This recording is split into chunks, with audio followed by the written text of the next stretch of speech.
This episode of the All About Nothing podcast is sponsored by listeners like you and Big Media LLC, encouraging you to check your voter registration.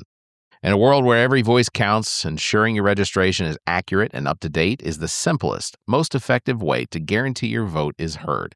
Don't leave your participation to chance. Take a moment today and verify your status and stay ready for the next election by visiting theallaboutnothing.com/voter.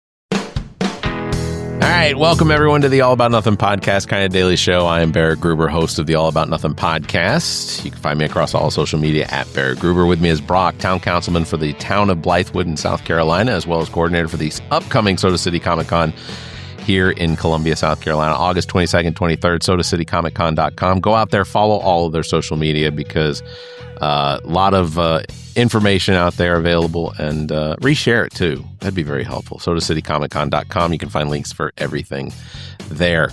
Brock, before we get started, I want to shout out my brother and my mother and Preference, his girlfriend, at the house in Winder, Georgia, because over the weekend they built their own solar panel array, and then the necessary equipment to actually now hook that into their house. So under optimal conditions, and it's a system they can continue to build onto, but under optimal conditions, they could potentially make enough or create or use enough solar, sun, electrical power or whatever to really reduce their drain from the co-op that they're on. So I thought that was really cool. I wanted to shout them out for that. That's fantastic. That is pretty cool. And you know what, Barrett? I think that we should start every show after you give your spiel by asking me a simple question: are you still single and available? And I would actually, most of the time, probably lead off the show with a hee hee. Yes, I am, but I'm still looking.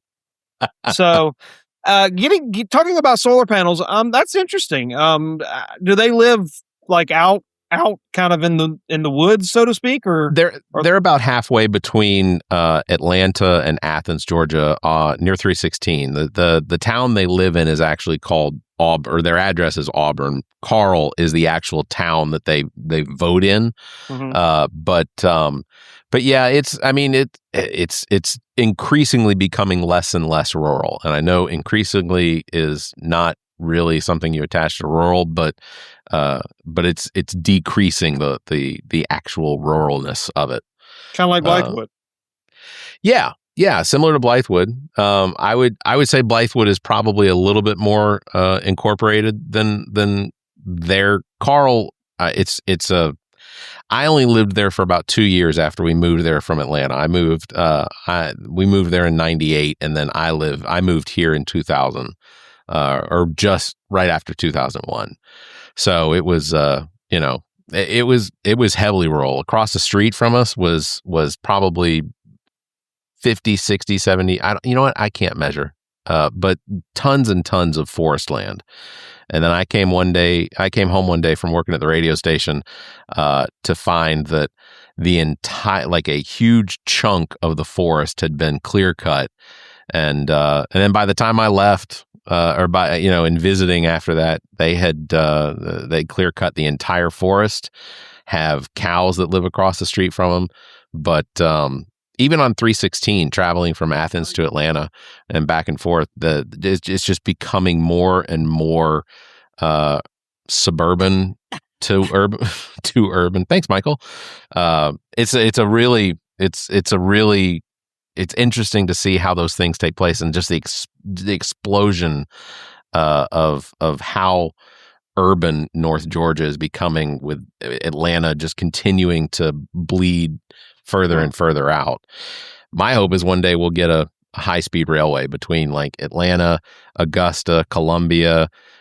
I'd visit Atlanta a lot more often if there was a railway that I could take between here and there. That'd be nice. If I'm not mistaken, we have seen some plans for a high-speed rail to go between Greenville and Charleston, and I think stopping somewhere along the Columbia route. In the Blythewood master plan, there is some, I would use the word cockamamie, idea to put some sort of light rail to transport people from Blythewood to downtown Columbia. And I just laugh at that simply because we had a Comet bus would come up here and we couldn't get more than 3 or 4 people in it. It was Gotcha.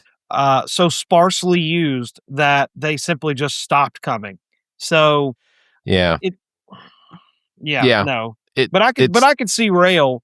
I could see rail doing it. Yeah. I think, because I know that, in California, they're in the process of building a high-speed rail, and, other parts, the megalopolis that is New York and down to Baltimore, Washington, D.C.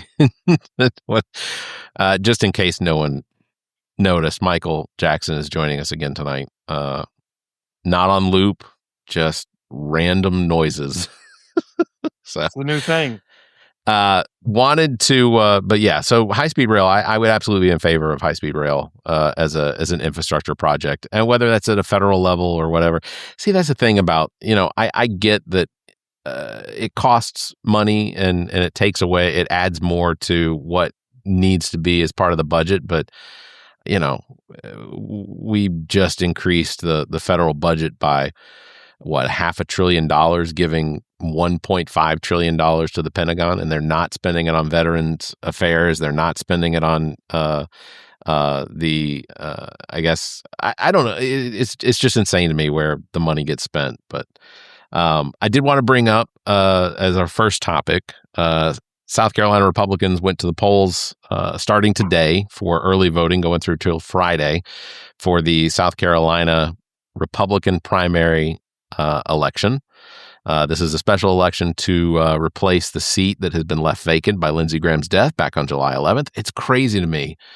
It has almost been a month since Lindsey Graham passed away, and it feels like it was yesterday. That's what it feels like. That, yeah.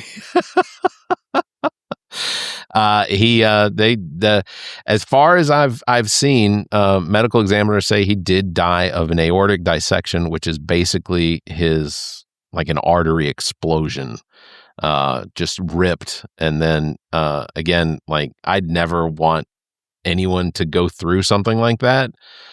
Even somebody that I didn't agree with, I can't say I disliked Lindsey Graham. I didn't know him, but even the way some of the Democrats talk about Lindsey Graham, he was a fun guy to be around. He wasn't, out of the way mean to anybody. I think that, so as far as like as a human being goes, fine. But a lot of people have talked about how much they miss him, and the benefits to the state of South Carolina. Of course, his sister was the thumb was put on the scales. Whether it was a tiny sausage finger thumb or however you want to look at it. But basically, McMaster's was told to to put Darlene Graham, Lindsey Graham's sister, in there as his temporary appointment. But then later, Donald Trump came in and said, apparently told Darlene personally to run for the full term, framing as though it's, an honor for her brother's legacy. Which, well, that could be a very interesting campaign issue, that if she ultimately ends up with the nomination, that a vote for her is essentially a vote for the exact same type of politics and the same type of person. It's just Lindsey with a wig, so to speak. She looks very much like him. She does look like him. She looks a lot like him. When I first saw her picture, I was like, oh my God, is that him in drag? But that's behind closed hotel doors. But so yeah, I think that could be a very interesting campaign strategy to link the two of them together, simply because she claims that I think I didn't watch the debate on Monday night. I think it's funny that there's only 3 days of early voting. That's kind of funny. Yeah. I'm assuming there's no mail-in ballots.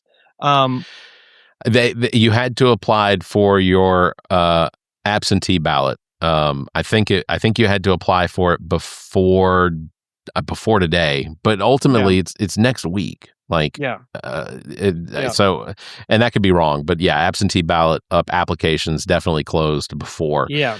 And if you got your ballot in the mail, then the likelihood is it didn't include Danny Ford or Danny Lee Ford. By the way, I didn't know this. Danny Lee Ford II, he is the son of famed Clemson football coach Danny Ford. Yes, I knew that. One of the people that got away with, if speculated, but he potentially cheated to get that national championship. But neither here nor there. Well, didn't if I'm not mistaken, the reason that he wasn't originally included in the ballot was because he hadn't voted in 2 of the 3 most recent elections or something, which is very interesting because the same exclusion should apply to Darlene Graham too. Yeah. So Danny Ford, he is a farm owner who filed to run in the August 11th special GOP Senate primary. No issues there. Yeah. But the party itself leaned on rule and its 11 section A subsection 6, which requires candidates to have been pre-registered Republican for 90 plus days. And I think you had to vote in 2 of the last 3 primaries. So it really came down to a definition of how that rule is written. And this is a rule that's only written into the GOP's, like, I don't even know what to call it, but their charter, I guess. So it's not really an official, it's not like part of the Constitution. It's not part of any sort of like election commission rules. But Ford voted in both the June 9th and June 23rd runoff. And as far as I'm concerned, that's 2 primaries out of the last 3. It satisfies 2 out of the last 3. I would agree with that. Well, the party decided that those were the same election and that he couldn't technically clear that bar until there was an actual like reading. So yesterday, Richland County Judge, I think it's Daniel Coble, granted a preliminary injunction ordering that the SCGOP had to certify Ford and put him on the ballot. So as of like 3:00 this morning, the counties, and I don't remember how many counties, 46 or whatever counties in the state of South Carolina. Right. Yep. They were scrambling because early voting started today, and they had to get Danny Ford's name on the ballot where he wasn't there before. So if you got an absentee ballot, I suspect there's a good possibility that you'd either have to write his name in or he's not on your ballot. He definitely won't be on the ballot, and they're not going to go and reprint. But as far as getting his name on the ballot, that's just simply adding another one on the digital ballot, and if you vote for him, it just printed out. That's not. Yeah, but there's testing. They have to do testing. I know. Yeah. I know. It's a cluster, and that's right. And I mean, let's just be real. He more than likely will not finish in the top 2. He probably won't even finish in the top 5. So making a stink, worth it? Honestly, probably not. Exposing the hypocrisy, absolutely worth it. Absolutely worth it.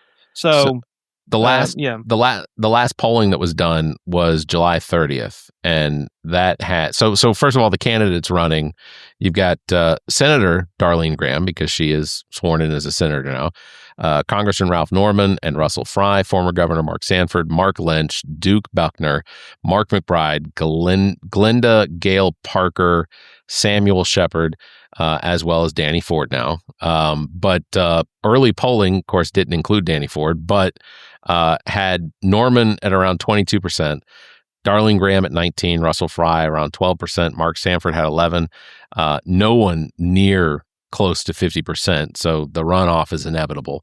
Yeah. But that polling was done July 30th prior to any of the debates. And from what I have read, I watched some of the debates, some highlights from some of the answers.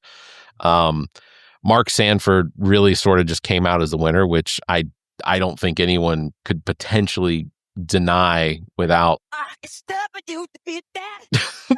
I don't think anyone could deny that Mark Sanford, out of that entire list of people, is the most statesman of all of them. Yeah, and I agree. I potentially think it's going to be Darlene Graham and Mark Sanford at this point. I really do. That would not hurt my feelings. Of course, I can't go and vote Tuesday. I couldn't vote 2 weeks later. Mark Sanford is probably the only Republican out of the group that you named that I could probably cast a vote for. Yeah. because I feel like it's a known commodity. I think his hiking days are over. So you don't have to worry about that. Although, if you know the backstory on that story, you probably can't fault him for that. Um, so, Sorry. well, when you're the governor and you don't even get to control, wear the pants in your own mansion, that presents a problem.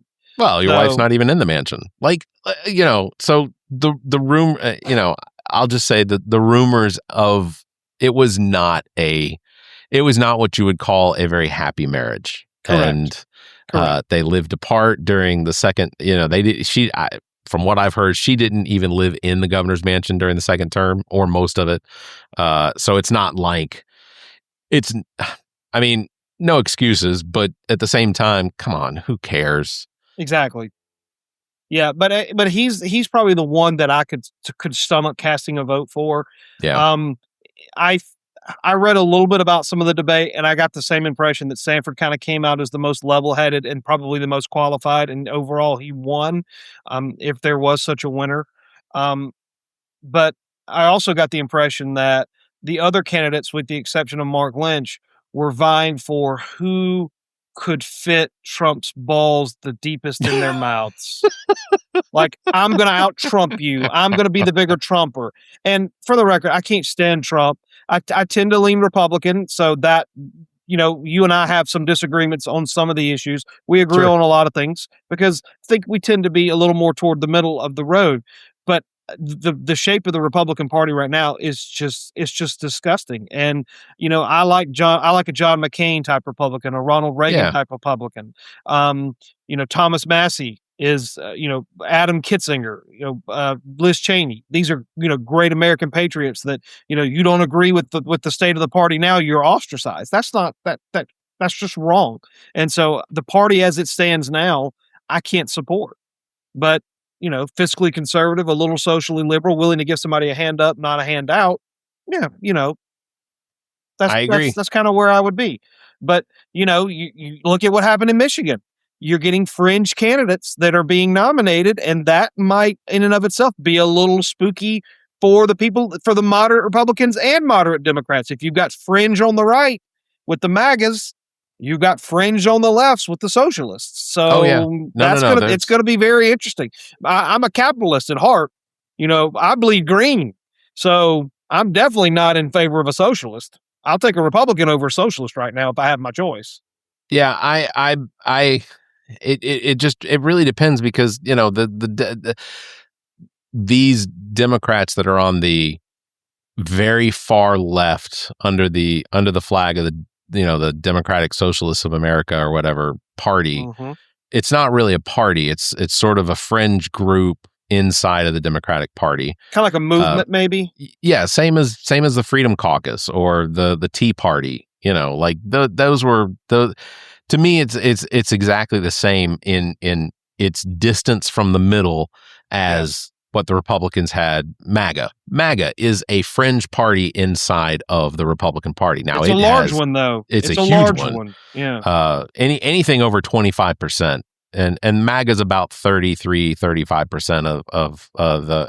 It's dwindling. But the number of people, rightfully so. Of course. They're leaders on. I assume at this point we could probably come up with a fairly respectable death pool on when that MAGA collapse will happen. But yeah, when it comes to the socialist agenda of those fringe candidates, you've got some of them that are calling for all out pure communism, which I think that's a really dangerous game to be playing, especially for some of them that are going to wind up probably winning their seats. Yeah. Because their movement is going to be completely ineffective. One, they're going to be junior, Congress people.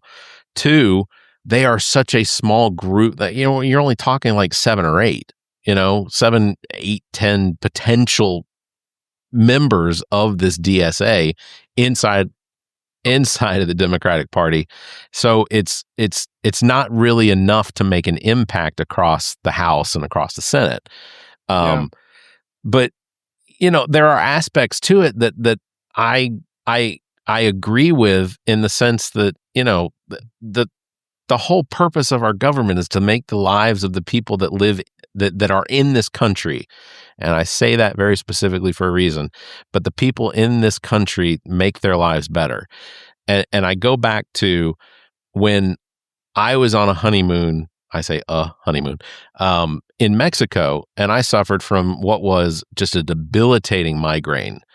I was transported to the hospital. I was transported to an emergency clinic near our resort, and when they treated me, I felt better. I walked out of there. I did not pay a dime for any of the services that were rendered to me, because that's because you paid pesos. Well, I didn't pay a single peso, but because they have socialized healthcare. So there are aspects of socialism that, one, we already participate in. We pay taxes that take care of our socialist health care. Yeah. You can't tell me that we don't. You walk into a hospital, you've got an emergency, you will be treated. And if you can't pay the bill, they just write it off. That is by definition socialist medicine. They charge the taxpayers of South Carolina for it. And that's with part of the social and higher the hospitals in South Carolina get access to available tax money from, publicly funded tax money to pay those bills. Here's the thing: creditors still go after even after a bill has been potentially paid through the state of South Carolina, they will still be going after the individual for that bill. And the hospitals don't then refund the state for the money that's been paid for that bill after the fact.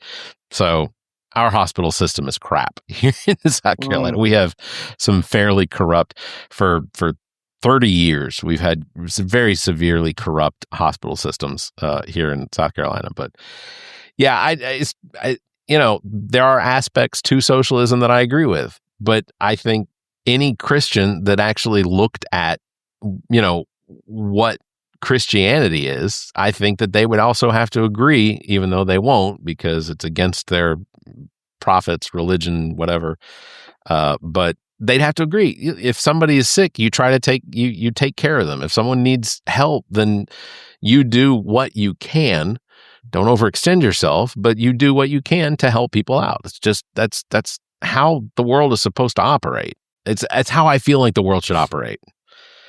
Everything shouldn't be driven by profits. Profits are great, but it shouldn't be driven by profits. Somebody in our comments is telling us how thankful they are for President Trump. So, ooh, that's okay. Yeah, and and to each their own. I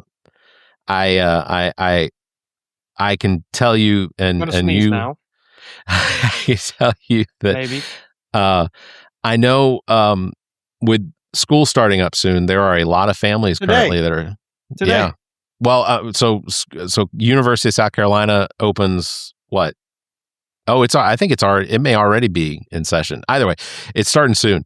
But the number of people in Facebook posts and things like that have talked about how their child isn't getting to start classes because of just how mucked up the loan system is currently with the education system, that they had gotten notifications saying that their loans have been denied, even though they had been pre-approved, or they've been approved previously. They had accepted to go to a university, and now they have no school to go to because there is no financial financial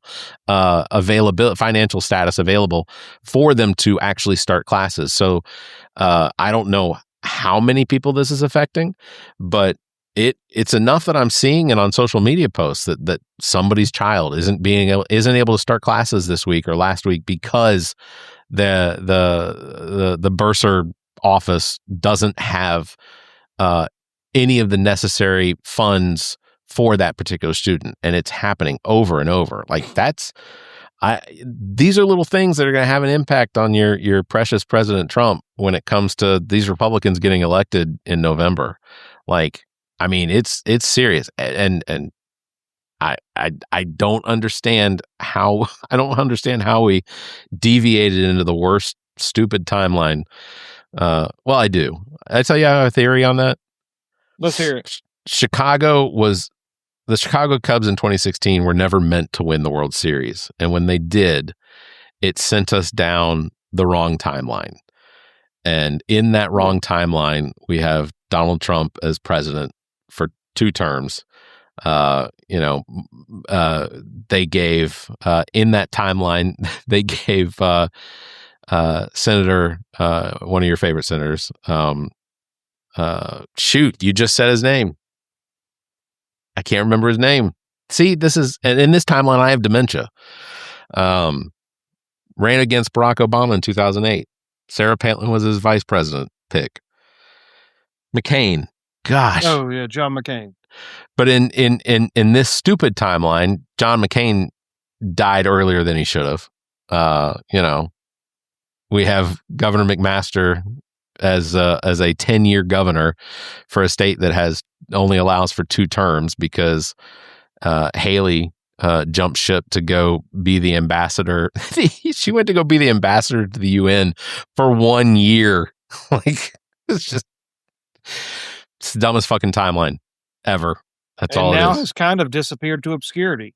Yeah. Well, I mean, she was asked if she would have any interest in potentially, she was asked if she would be interested in running for Senate, and her answer was unequivocally no. Well, and she probably knew that she would end up in the crosshairs of a certain orange-haired buffoon that would just take great pride in just slamming her on a daily basis. And then, I wouldn't put myself out there like that. I think she's just, you're asking for heartache and misery for a month, and, who knows what she's doing. And, I wouldn't do it. It wouldn't be worth it. It's not worth it. Yeah. Also, before we get out of here, because I know we only have a couple more minutes, but we are can on talk as long as we want. Barrett's got a bedtime, man. Thursday night Super Slam. What is the Thursday night? Is it Thursday Night Raw? What is Thursday Night Wrestling? Monday Night Raw. We have Monday Night Raw and Friday Night SmackDown. Friday Night SmackDown. Okay. Yeah. I guess for some reason I thought maybe there was a Thursday night thing. I don't know. There's something that comes on Thursday nights that interrupts my tonight's Wednesday. What the fuck am I talking about? Yeah, I don't know either. Yeah. You said in this timeline you do have dementia. So Yeah, I do seem to suffer from some debilitating at time dementia. So we're on day 52. Mitch McConnell's office has still not really disclosed what the exact conditions of his health are. There is, of course, rumors and speculation that he is either completely debilitated, beyond debilitated, and ceased to exist. And then there are the reports that his office gives, which is that he is in recovery. He is working from his therapeutic rooms in whatever hospital it is that he's being treated, George Washington, I guess. And we don't really have anything going as far as like true reports of what his condition is. Everything's speculative.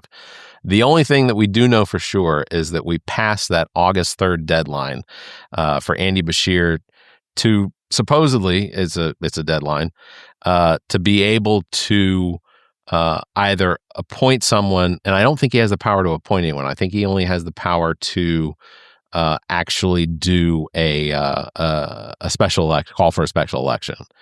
I think he addressed Senate Majority Leader John Thune to try and investigate McConnell's condition, but I'll be honest, McConnell in there, and I don't know how McConnell would vote because he seemed pretty against the SAVE Act.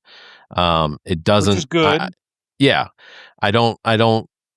I don't really think at McConnell's advanced age that he's really looking to set any sort of history or apply his name to a lot of the stuff that Donald Trump is really trying to push in order to really grasp onto power for as long as he can. But I think the likelihood is that McConnell is probably not in a condition or improving in a way that will return him to the Senate floor. I mean, this is his last term. He's not running for reelection, and he's probably done regardless. But the Senate's about to go on vacation for a month, so I don't know. Strikes I think that me as very Weekend at Bernie's. Right? Yeah.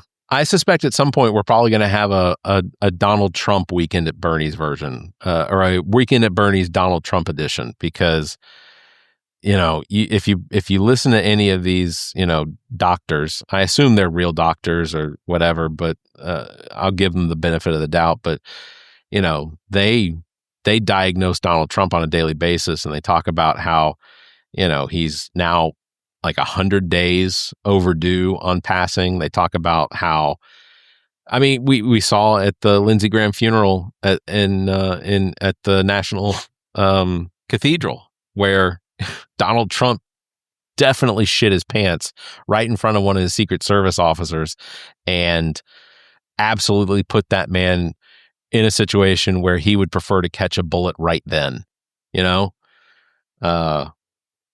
That was the guy that gave the stink face, right? Oh yeah. That was absolutely true suffering.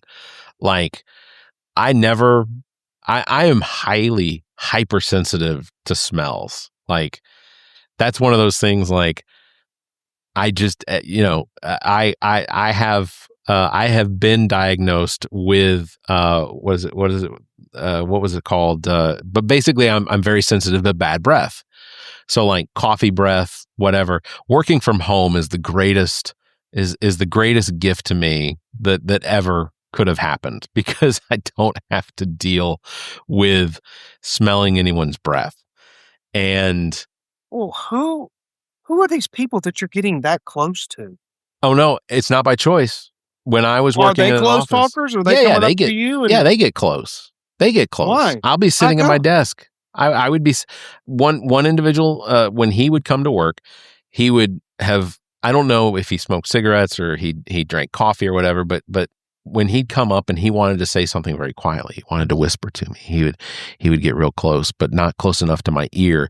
He would get right up to my face, and he'd be like right here, and he'd just be talking real softly, and I couldn't understand what he was saying anyway, because I was virtually gagging on the smell. But yeah, I don't know. That's why I said social distancing for me, perfect. Masks, fantastic. All anything for me was great. I appreciated anything that benefited me specifically. It was wonderful. And I'll take it. So basically, just to wrap it up on Mitch McConnell, we don't know. I mean, even Scott Jennings apparently on CNN said that more transparency was definitely needed. And if McConnell's office and McConnell himself had been more transparent about the situation, it would have saved him a whole lot of grief through this situation. And ultimately, what's going to happen is, regardless of when we get an announcement about McConnell's health, it is still going to be questionable as to why it took 52 or plus days in order to actually get any real information on Mitch McConnell's health. That's that, and it should be questioned. It should be questioned. It should be questioned just as hard as they question Biden's mental status and his own health, which I got to be honest. There's a very simple solution to this. Stop sending these old fucks back to Congress. Yeah, that's true. That is true. Just obviously you can't put age limits on it, but I have elderly parents. They're in good health, but my mom is going to be 80 this month and my dad's 79. I'm of the opinion that once you reach a certain age, 70, 72, 75, that you should be taking a driver's test at least every other year to test your cognitive abilities, just to make sure that, you're not going to pose a danger to yourself or to other people. Yeah. I mean, at some point, your cognitive abilities, your mental capacity, it starts to deteriorate, and you're on the back end of the bell curve, and it's going to fall off. I mean, what does the American public think that's going to happen to these people when they're 80, 85, 90 years old serving in Congress? Of course they're gonna slip up or they're gonna have problems, or heaven forbid they're gonna be dead and they're just gonna keep them around, or quote unquote keep them alive, so to speak, whether they're really alive or not, because they're holding on to the power. Yeah. You also eliminate that with term limits, which I also like. Yeah, I am in favor of term limits. The biggest one that I would change would be the presidency. I would absolutely set the presidency to a 1-term limit and a 1 6-year term limit like the Senate. And that's it. That way you never have a president that has to, at the 2-year mark, start campaigning for his next election. Yeah. And then ultimately when he gets reelected, that almost every single time for that next 4 years, because or at least the last 2 years of his second term, you typically have presidents that are in their lame dunk session. The party in control of Congress is not the president's, and there's nothing that gets done. That's the other thing. Congress, absolutely, people should be cognitive of the impact that Congress is having and what the workload is that is coming out of Congress in respect to, the terms that they get. If, let's say you're part of this particular Congress that has done virtually nothing since their election besides put the cabinet in place, I don't think any of them should be eligible for re-election. That there should be a grading process that says, if you've not sponsored a bill that has made it to committee, then you're not eligible. You're done. You can run again in 2 more years for the House, but you can't run this next term. You're out. You tried. You didn't try hard enough. That's it. So, but that's I was sitting here looking at you talking, and it just occurred to me that you look like a younger version of Mr. Gibbs from Pirates of the Caribbean.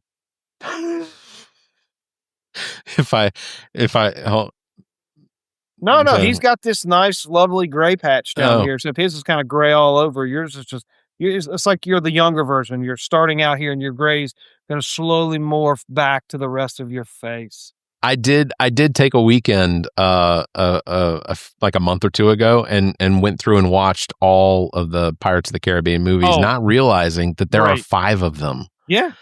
It had not occurred to me that there were 5. And they're I think allegedly making a 6th one. That's what I heard. And that apparently... I'm super excited about that. Apparently Johnny Depp, in order to be on it, is going to cost no less than $60 million for Johnny Depp to be in it. And you know what? Worth every penny. Every penny. Well, on that, we will wrap it up. Big thanks to everybody for watching. Thank you for listening. Reminder, the Soda City Comic Con is coming up August 22nd, 23rd. Tickets available right now through sodacitycomiccon.com. You can also follow their social media across all of it. Links available at sodacitycomiccon.com. Right. Don't forget, you can follow me across all social media at Barrett Gruber. You can follow the con, visit links there again. Thanks for liking and hitting that bell. And if you can, give us a 5-star review, like, and follow. Leave a comment. Until next time, you all stay safe, be kind, and keep your hands to yourself. Well, you've made it to the end. You survived the rambling, the tangents, and whatever nonsense we just subjected your ears to. Congratulations. Now that your brain is sufficiently scrambled, how about doing something productive for democracy? Before you go off to forget everything you just heard, do yourself a favor and double-check that your voter registration is actually legit at theallaboutnothing.com/voter. It's about the only way to make sure your vote counts, even if your taste in podcast is questionable. The preceding podcast is solely owned by the host or hosts and is distributed by Big Media, LLC. Copyright 2026.